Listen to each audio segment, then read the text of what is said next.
Well, hello again, everybody. After recently watching Dirk Pitt's the Sequest DSV Stingray intro, and as well as Classic Plastics 101's Aurora build-up of the flying sub, kind of inspired me to bring this old kit out that I actually purchased back in 2001.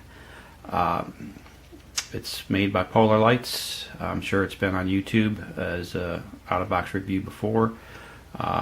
This is the actual model number 5099. It's got the original complete dimensional base ocean floor that comes with this kit. I think it probably measures about 12.5 inches long when it's complete.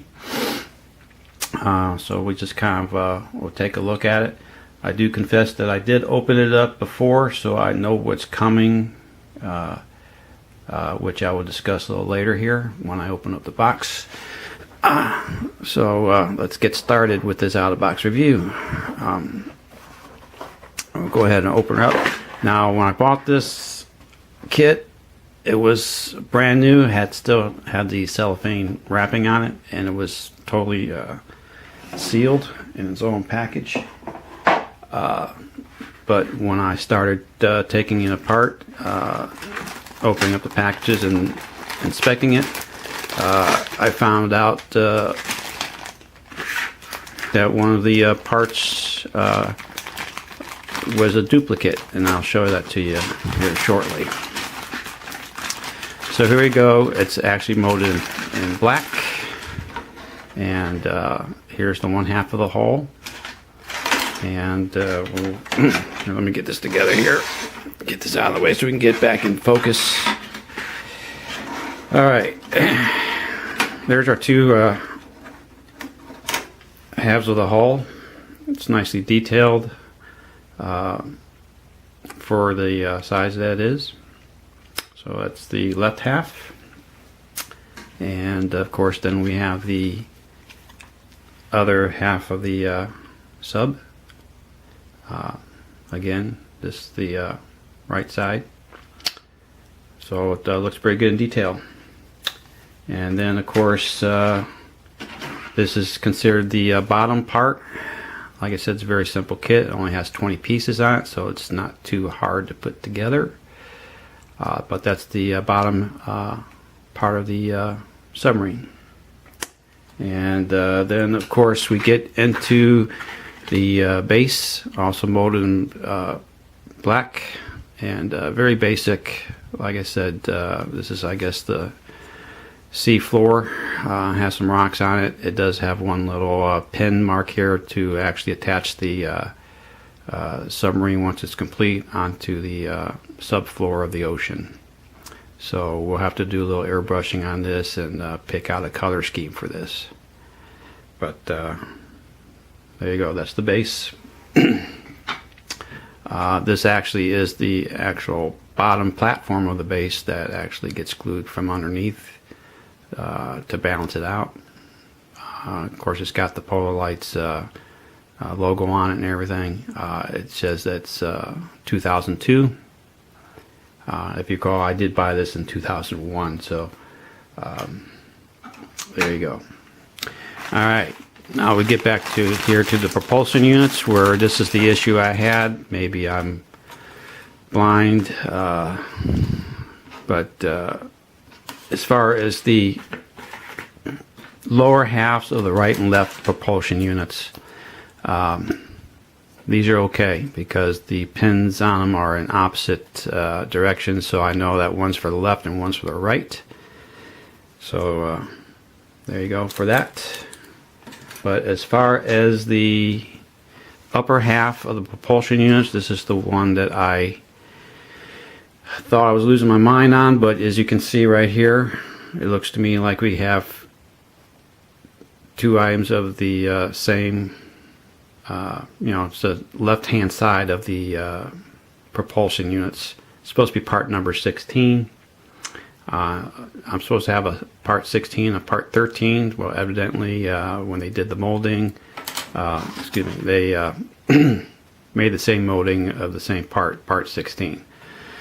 So there you have it. I do not have a part 13, and so I guess I'll either have to be creative and try to think something up, maybe mold something together, and for the right hand side of the hull, so that I can attach it to try and make it look complete. But I guess this is some of the problems you have when you're buying new kits, that sometimes the molding process from the company does make mistakes every once in a while.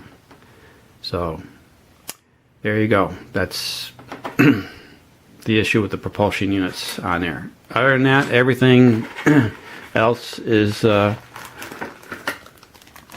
still here. We still got the parts here in plastic of the tail fins, the missile launching deck, as well as the diving planes, and you know, the rudders on the back. And we also have the two clear parts, the one for the observation window, as well as the conning tower. Of course, then we have our periscopes and our other little device radar for the top of the conning tower. So all in all, yes, there is 20 parts in here. It's just unfortunate that we have one part that they actually molded twice. So other than that, let's go with the directions. The directions are pretty simple for this 5099 kit. Basically, 2 pages. Step 1 and step 2. So, well, actually 3 steps if you wanted to, you know, for the final assembly on the base itself. But that's it. It's pretty simple, 3-step process. No decals with this kit, so guess you just kind of paint it, glue it, and put it on the display, and that's it. So there you go. That's the out-of-box review for the Submarine Seaview model number 5099. And I'll go ahead and put this baby together, even though it's 99% here, and I'll have to think up of something as far as what to do on the right hand side for those propulsion units. I welcome any comments as far as any suggestions on tips of what I can do about the situation. If not, I'll have to kind of you know, roll it in my head and see what I can do to make up. Maybe I can camouflage it, maybe a little diorama to, you know, hold it in place. But other than that, we're going to go ahead with this build anyways, and we'll keep you updated on our next video. Until then, take care. Thanks for watching and subbing. Have a good day. Bye.